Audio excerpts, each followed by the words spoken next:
عزيزي المخذول، عزيزي المنكسر، هقول لك كلمتين مش اي حد هيفهمه. هما كام واحد بس كده اللي هيفهموا كلامي وهيحسوا بيه. حاول تسيب اثر في المكان اللي انت ماشي فيه. طول ما انت ماشي ارمي وردة في كل مكان تخطي منه وفي كل مكان تعديه. انت اكتر حد حسيت بالوجع، واكتر حد حسيت بالانكسار، واكتر حد كان نفسك حد يقف جنبك او يقف في ظهرك او حتى يدافع عنك لما كنت مظلوم. بس ربنا كان عايز ان هو يوصلك ليه. مش ده موضوعنا، ولكن موضوعنا ان انا عايزاك تكون اثر طيب، ما تبقاش زي الناس الوحشين دول. ربنا حطهم في طريقك عشان تعرف ان هم ازاي بيوجعوا وازاي هم ناس مؤذية، وتقول يا رب الحمد لله ان انا ما كنت زيهم. تتعلم انك تبقى احسن وافضل.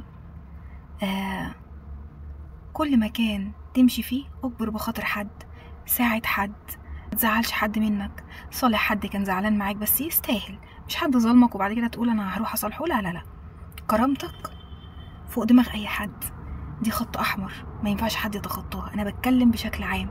حد فهمك غلط، حصل سوء تفاهم، شخص قدرك فقدره، شخص طلع جدع معاك استجدع معاه مرة واتنين وتلاتة ومليون. متبقاش ندل زي الناس الاندال اللي انت قابلتهم في حياتك، متبقاش زي الناس دي. ربنا جابهم في طريقك عشان تعرف ان انت ما تبقاش زي الناس الوحشة دي. عايزة اقولك ما تزعلش، اللي بيمشي وهو فاهم غير اللي بيمشي وهو زعلان. انت مشيت انت فاهم خلاص اللعبة، فهمت اصل الناس دي، فهمت حقيقتهم، فخلاص. انما لما بتمشي وانت زعلان بترجع تاني او بتحاول تشوف مبررات او الكلام ده، لا خلاص الموضوع انتهى وشكرا السلام عليكم. في حاجة كمان، مش معنى ان شخص او حد انت تعرفه قلب اصله معاك انت تقلب اصلك معاه، او تقول لا انا هبقى شخص قليل الاصل مع كل الناس. ما هو بقية الناس مش ذنبها حاجة. مش عشان شخص مجهول صفر على الشمال يغير مبادئك ويغير جدعنتك. خلي سيرتك طيبة بعد ما تموت الناس تفتكرك بالخير. الله يرحمه استفدنا منه، الله يرحمه قال لنا معلومة كويسة، الله يرحمه وقف معانا كان في ظهرنا، ساعدنا ماديا معنويا، ساعدنا في اي حاجة. اترك اثر، ارمي وردة في طريق اي حد انت تقابله. هو ده المعنى الحرفي للاصل والجدعنة، وان ربنا يكون راضي عنك، انه يخليك يرزقك بلين القلب، تبقى انت عايز تساعد كل الناس اللي حواليك. وبص بقى نصيحة أخيرة، ما تستناش مقابل من حد، المقابل فوق من عند ربنا. مجرد ما تساعد قول يا رب جبرني، ارفع راسك في السماء وقول يا رب جبرني. ولما الشخص يقل معاك تعمل ايه؟ بكل بساطة كده وهدوء اديله فرص كتير قوي. الفرص الكتير دي مش ليه هو، لا لا لا، دي ليك انت، عشان كل مرة تتوجع منه بتثبت لنفسك ان ده شخص ما يستاهلش، فهتشيل منه، هتقرف منه، هيسقط من عينيك، فهتمشي مش هتبص وراك تاني عليه. انتهى الموضوع، خلص. يا رب ربنا يرزقكم بالناس الأصيلة اللي زيكم، ويا رب ربنا يوعد بكل شخص بالشخص اللي شبهه.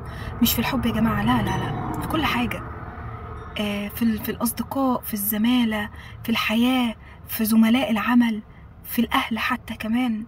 ربنا يكفيكوا شر الناس الوحشة وشر العيون وشر قلالات الأصل اللي بتقف جنبهم وتستجدع معاهم وبعدين يطعنوك في ظهرك.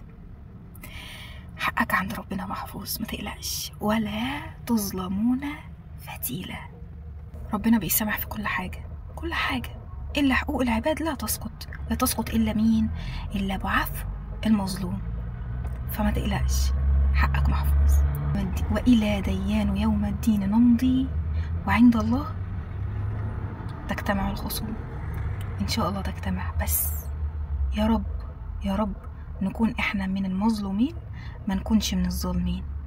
الناس دلوقتي الظالمة هتيجي تقولك ما انت ظلمتني، وهينسوا ردة فعلك، ان هي ردة فعلك ان الناس دي اذوك، فانت مؤمن قوي ربنا خلقك بتدافع عن نفسك فبتصد اذى الناس دي.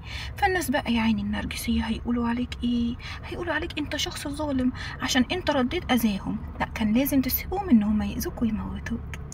الناس دي كبر دماغك منهم، عشان الناس دي مريضة نفسيا. الله يشفيهم ويعينهم على شيطانهم. السلام عليكم.